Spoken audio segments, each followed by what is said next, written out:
how do we know? What are the indications and how do we know whether repentance is accepted? What are the indications? The indication as far as for repentance to be accepted by Allah subhanahu wa ta'ala, number one is that you do not commit the same sin again. And your good deeds keep on increasing and your bad deeds keep on decreasing. This is number one sign that Allah has accepted your repentance. Number two, that you have the fear of Allah subhanahu wa ta'ala. Number three is that you regret to Allah subhanahu wa ta'ala and you keep on asking His forgiveness. Number four is that you're humble and you always address Him in humility. So these are the four signs which show that your repentance has been accepted by Allah subhanahu wa ta'ala.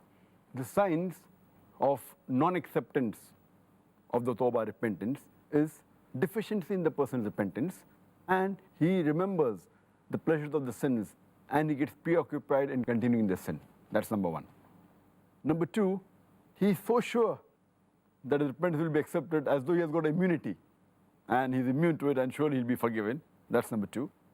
Number three is that his eyes don't cry and his heart is hardened. Number four, there's no increase in the good activities that he's doing, no increase in the good deeds. And our beloved Prophet ﷺ said, it's mentioned in Sahih Muslim, volume number 4, in the book of repentance, hadith number 6621, that if the people do not commit any sins, Allah subhanahu wa ta'ala will wipe them out and replace with the people who commit sin and who ask for forgiveness so that Allah can forgive them. Now here, if you understand this hadith, it will look very odd that does Allah want us to do sin? If you don't do sin, Allah will remove you. What it means that there are some people who may do sin and who may ask for forgiveness and repent and may come closer to Allah subhanahu wa ta'ala and the good deeds will increase. And these people will go to Jannah. On the other hand, some people who do good deed and they have a conceit. They're so proud of themselves and that will take them to the hellfire. So Allah says that if there's a group of people who don't do sin, Allah will replace them with the people who do sin so that they will ask for forgiveness and Allah will forgive them. That means you should have humility. So these are the signs for not acceptance of your tawbah. May Allah subhanahu wa ta'ala continue to accept repentance and our tawbah, Dr. Zakir. There is another question which I have, which is just to end this particular session, this particular show, and that is there any limitation to the sins that Allah subhanahu wa ta'ala can accept our tawbah for? As far as Allah's forgiveness is concerned and His mercy is concerned, every surah, every chapter of the glorious Quran, it begins with the beautiful formula, Bismillahir Rahmanir Rahim. In the name of Allah, most gracious, most merciful. Every surah except for chapter number 9, Surah Tawbah.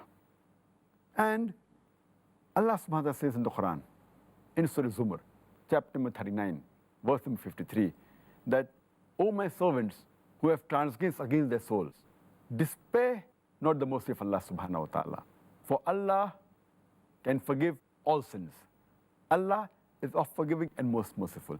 Here Allah says that whatever your sin may be, Allah subhanahu wa ta'ala, He can forgive any of your sins as long as you repent.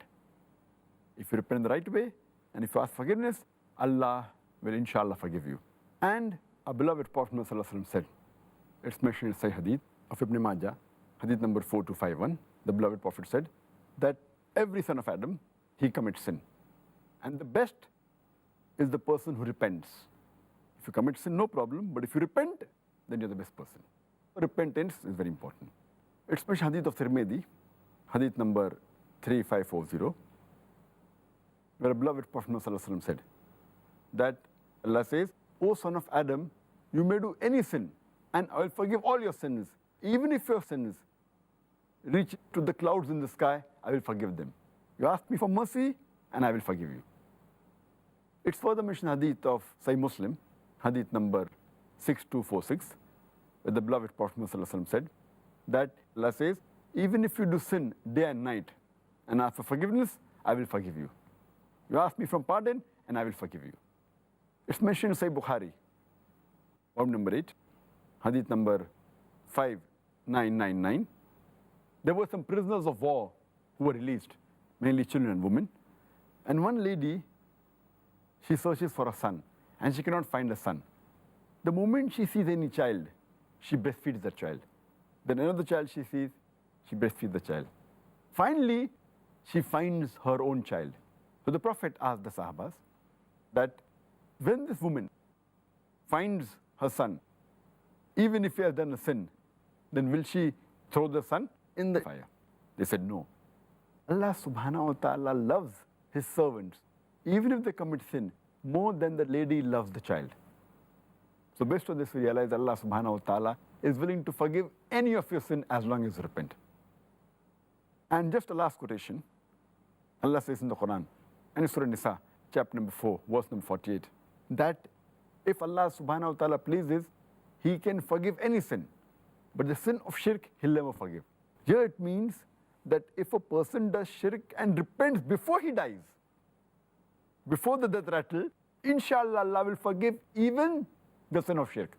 If he repents and comes to the straight path and believes in one Allah subhanahu wa ta'ala, believes in Tawheed, Allah will even forgive him his sin of shirk, which is the biggest sin. But if he dies as a mushrik, after he dies, Allah says here that He will not forgive the sin of shirk.